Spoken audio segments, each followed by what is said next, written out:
Welcome back. I'd like to start off this segment with a very simple question.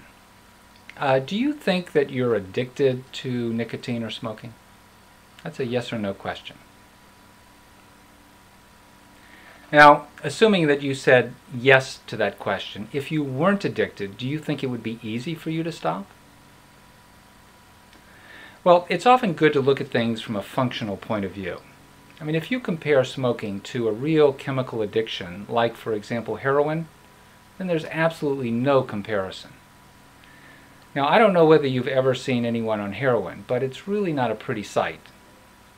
I mean, the average heroin addict, for example, if he hasn't had his regular fix, will experience some terrible withdrawal symptoms, such as sweats, shakes, heart palpitations, nausea, and sometimes even hallucinations. Now, when was the last time that you saw someone experience anything like that when they tried to stop smoking? I mean, they might get a little grumpy or irritable, but they don't experience any of the physical symptoms that someone on heroin gets, do they?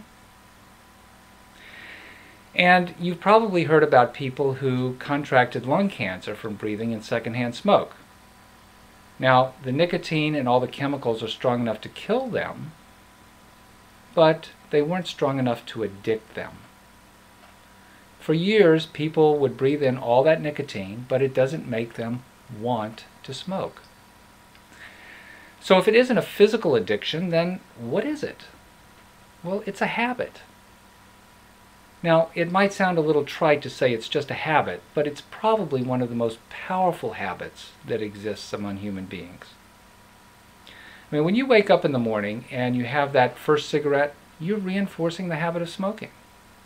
And then 20 times during the course of the day, you're reinforcing the habit of smoking, assuming you smoke about a pack a day. And then every time the hand goes up to the mouth, say about 10 times with each cigarette, that's about 200 times a day that you're reinforcing that habit. I mean, what else do you do 200 times a day? I mean, nothing really, except breathing, right? So the point is that it's a very powerfully conditioned habit. And the only reason that you're still doing it is because an unconscious part of you is still doing it. And the only way to stop is for that part of you to choose to stop. There's a split between a part of you that wants to stop and another part that chooses to keep smoking. And so through hypnosis, we will work with the part of you that is keeping on smoking and have it choose to stop. Another way of saying that is to have the two parts of you working as a team for your total benefit versus them fighting each other for control. Now, if you look at the diagram right below, this is a rough diagram of the structure of the self. And what it shows is that we have a split between a conscious part of us, and when it comes to smoking, a conscious part of you that wants to quit, and an unconscious part that is doing the smoking. The conscious part of the self is the part of us that we're generally aware of in our everyday life. We're aware of certain thoughts, feelings, decisions, things that we need to do for the day, plans that we make, and so on. It's a part of us that we love to believe is in control. It's the part of you that is listening to this video because it's the part that is wanting to stop smoking. I mean, after all, why else would you be searching for a way to stop smoking? It's the part of you that is making a conscious decision to quit smoking. Now, there's another part of the self, another part of yourself, that we're mostly unconscious of, and yet we can be aware of certain unwanted behaviors. It's the part of your total self that is doing the smoking. It's an undesirable part, yet it is a part that is generating the behavior of smoking. If you were totally aware of and in charge of this part, you probably wouldn't be at this website and watching this video. You would simply exercise your choice to stop smoking. But as we mentioned earlier, this part of you has a life of its own, and there's also something motivating this part that's keeping on smoking. I mean, this is the part that's in control of your smoking. So what we're doing in hypnosis is getting this part of you to make the decision to stop smoking.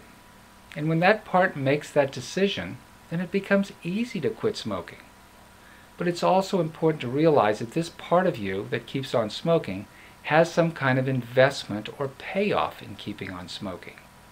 There is something that you gain by smoking. There is something that smoking does for you.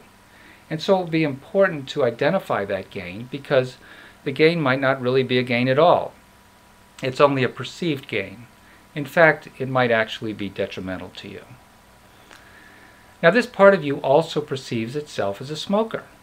This part of you says, in effect, well, I'm a smoker. That is my identity. And so we will also work with this part to change its identity from a smoker to a non-smoker.